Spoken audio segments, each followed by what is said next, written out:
mais que a gente esteja falando de um prédio de uso único, né, residencial. Tem o desafio de não ser um terreno muito grande, preocupar aí com os recuos obrigatórios, e conforme o prédio vai subindo, esses recuos vão aumentando pela legislação. Além disso, a gente tem, dentro de um determinado contexto, oportunidades. Da onde vem o barulho, para onde vai a vista, da onde se enxerga o edifício, como é que ele se coloca na paisagem. Mais amigável para a rua, mais interessante de andar na frente dele. De certa forma, quem está passando na rua não vê tudo que está acontecendo aqui dentro, tem uma certa privacidade. Por outro lado, a gente está aqui, tem um vidro, estou vendo as árvores lá fora.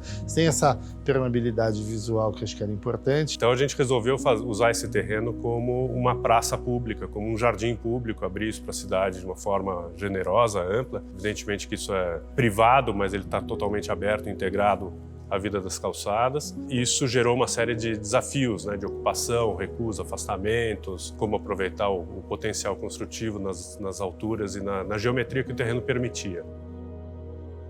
Ao fazer um projeto, a gente dificilmente pensa no projeto como uma sucessão e uma colagem de fachadas. Essas fachadas são, de certa forma, o reflexo do que acontece dentro delas, né? Então, acho que tem aqui a característica dos apartamentos que tem as salas com os pés direitos duplos. Para conseguir isso, a gente meio que entrelaça os apartamentos de um andar com o do outro para sempre conseguir ter esses apartamentos meio que encaixados, e acabam sendo, 2 por andar, mas de certa forma encaixados, permitindo os pés direitos duplos.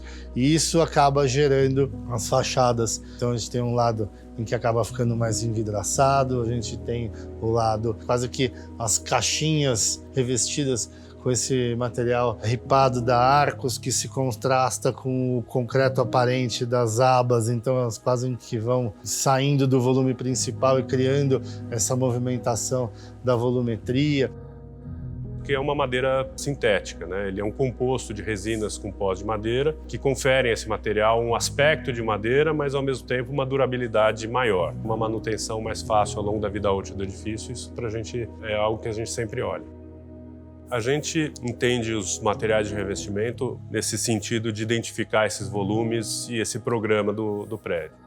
A gente tem que pensar que o edifício, uma hora a gente entrega o projeto, a construtora entrega a construção e ele vai ter a sua vida própria, digamos assim. Então a escolha de materiais que sejam duráveis, como por exemplo esses ladrilhos hidráulicos, são materiais muito simples. Que conversa bem com o concreto, a gente não queria que ele se destacasse muito. Pintado de branco, ele tem essa texturinha, ele é um material que é muito mais resistente do que uma pintura.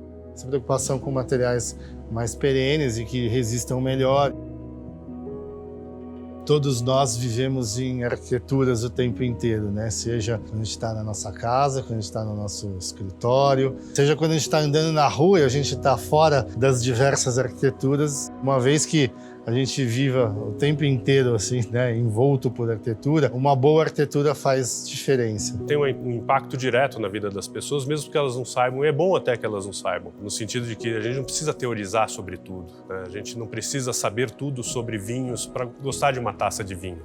Às vezes a gente pode escutar um bom jazz e não perceber ali um baixo, um contrabaixo ali no fundo que está dando toda a cara da música e a gente não precisa entendê-lo como protagonista ali daquela história. A arquitetura ela precisa ser aquele ente silencioso na vida das pessoas que promove, produz bem-estar, mas sem necessariamente ser a estrela. A estrela são as pessoas que usam o espaço. É a paisagem que a gente cria, não é individualmente cada arquitetura.